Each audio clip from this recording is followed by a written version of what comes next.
trade war fears hitting global markets. Stocks across Asia tumbling following the direction of Wall Street yesterday. The Dow Jones Industrial Average was down more than 700 points after President Trump proposed tariffs of up to $60 billion on imports from China, along with tighter restrictions on the country's acquisitions and technology transfers. It's all in response to what the administration is calling China's unfair trading practices. We're doing things for this country that should have been done for many, many years. We've had this abuse by many other countries and groups of countries that were put together in order to take advantage of the United States, and we don't want that to happen. We're not going to let that happen. It's probably one of the reasons I was elected, maybe one of the main reasons. Meanwhile, hours later, the Chinese government fired back, saying that it plans to roll out retaliatory tariffs of up to $3 billion on U.S. goods in response to the tariffs on steel and aluminum. Those tariffs go into effect today. The U.S. now says that some allies, including Canada, Mexico, the EU, among others, will get a brief exemption from those tariffs. Joining us right now to talk more about that is the author of The Coming Collapse of China, Gordon Chang. Gordon, very good to have you on the program this morning. Thanks very much for your time. China is already retaliating, I guess. What's your take on all of this? Well, it was a very small retaliation. You know, it's $3 billion, 128 products. And we got to remember, you know, the Chinese ambassador to the U.S. says, well, look, you know, if we're going to have this tit-for-tat action, let's see who lasts longer. Well, I know who lasts longer. That's the United States, because we're the trade deficit country. China needs us much more than we need them. You know, last year, 88.8% of their overall merchandise trade surplus related to sales to us. You know, we hold all the high cards in a trade war. So they need us more than we need them. We're talking about a $375 billion deficit. Are they going to threaten that surplus that they have by ramping this up? Or do you see this $3 billion in tariffs as a sort of soft move? Not because it's, I mean, you're talking $60 billion in the U.S., $3 billion in China. How should we read that? Yeah, and I actually think that what we're seeing right now is the Chinese are trying to say, look, we will hurt you, but we're not going to hurt you too much because we don't want you to really get angry. You know, I think that President Trump has a lot of political will, and that's really what's important in a situation like this. Because, you know, fundamentally, a lot of people criticize the president about what he's done on tariffs, steel and aluminum, and now the 301. But the point is, we've got a trade outlaw at the center of the system of global commerce. That's China. We have tried to entice the Chinese into accepting norms and rules in international commerce. They won't do that. And matter of fact, they're getting worse. They're becoming more predatory, more mercantilist. They're closing their economy. Somebody's got to do something, because if they don't, this trading system that we've had since the end of World War II is just not going to survive. Yeah, I just want to point out markets here, because we had been down earlier in the program, Gordon, by 200 points on the Dow Jones Industrial Average. When we were first navigating through this news from China and these retaliatory moves, the market has completely reversed course. Now we're looking at a gain at the start of trading of 57 points on the Dow Industrials and 7 points higher on the S&P 500.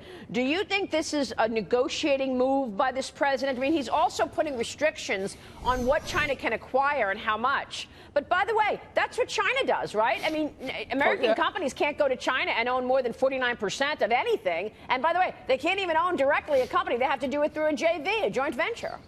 Yes, and that JV point is crucial, Maria, because that is at the heart of that $60 billion in loss of U.S. intellectual property. You know, we look at the numbers annually, they're staggering. They're somewhere between $225 to $600 billion annual loss of U.S. intellectual property. Most of that is related to China. And this is something that comes from the bipartisan Blair-Huntsman Commission in their 2017 update to their 2013 report. So, you know, this last losses here are staggering. And people who don't like what the president is doing have got to come up with a better way. You know, it's fine to say, look, we should align our interests with China. We should have consultations. But we've been doing that in the trade area intensively since the end of the 1990s. And it hasn't worked. The president's, I am told that the president wants to cut the deficit, the trade deficit, down by $50 billion with China. I'm told right now it's $375 billion. I'm told he wants to get it down to $325 or even $300 billion. Will he be successful? Before we turn on to another subject here, Gordon. Yeah, I think that we will over time, largely because we hold those high cards. You know, I think people in the United States have gotten really tired of just talking to the Chinese and now want to impose costs. And that's absolutely the right way of dealing with this situation. Meanwhile, there's more turnover at the White House. Markets, of course, reacted yesterday when the president announced he's replacing National Security Advisor H.R. McMaster with former UN Ambassador John Bolton. He will be the third person to fill that role. Gordon, that appointment, Bolton potentially, what could that mean for American foreign policy as it relates to Asia, in your view? I think U.S. foreign policy will become much more resolute because Ambassador Bolton understands that the primary problem that the world has in Asia, and of course the U.S. as well, is China. And Bolton has views about China which I think align very closely with President Trump's. That's going to be good because the problem that H.R. McMaster had was that on certain critical issues he just didn't see the world in the same way that the president did. And every president deserves a national security advisor who shares his views. Yeah. What's your take in terms of coming up, a potential meeting with the leader of North Korea, Gordon? Do you think this happens in May? I don't know if it happens in May, but it certainly happens. And the reason is that Kim Jong-un, the leader of North Korea, needs sanctions relief.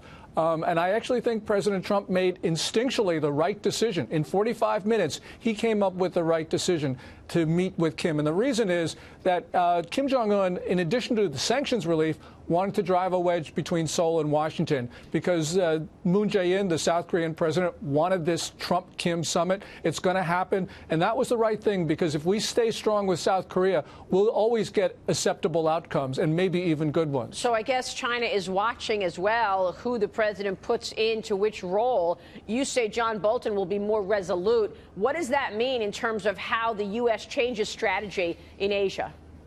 Well, I think that what we're going to see is a much more confrontational posture with regard to the Chinese because China is trying to close off the global commons, trying to grab territory from its neighbors, challenging the U.S. across the board, even attacking our system of government.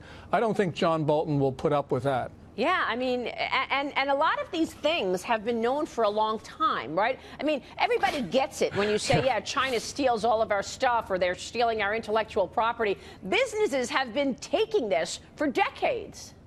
Yeah, I mean, individual businesses can't stand up to Beijing. Right. I mean, we shouldn't expect them to, but we should expect the President of the United States to protect American workers, American businesses.